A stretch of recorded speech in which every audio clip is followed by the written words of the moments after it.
આજે આપણે આપણા ખેતરમાં આવ્યા છીએ। થોડીક ખેડ કરી લઈએ। થોડોક વરસાદ થઈ ગયો છે વાવણી લાયક, તો ખેડ કરવા માટે આવ્યા છીએ, પણ હાલતું નથી એટલા માટે ચડાવ ઉપર ટ્રેક્ટર રાખી દીધું છે, કેમ કે બહુ નીલું પડે છે અત્યારે જમીન। તો આપણે થોડુંક ખેડી નાખ્યું છે, થોડુંક બાકી છે હજી।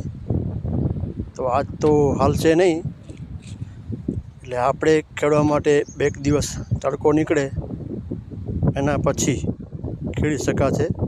જો મેં આ જેટલું ખેડ્યું છે એ તમને બતાવી રહ્યો છું।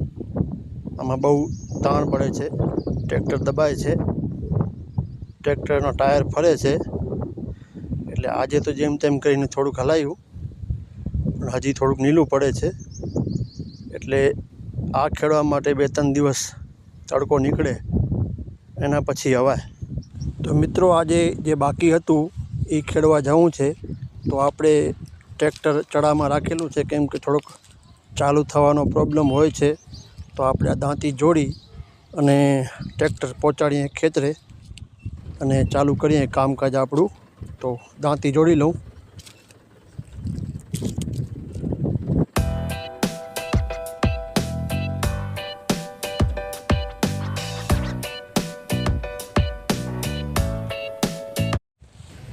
(30/7/2026) હું ખેડી રહ્યો છું, અને વરસાદની આગાહી પણ આવનારા સમયમાં છે।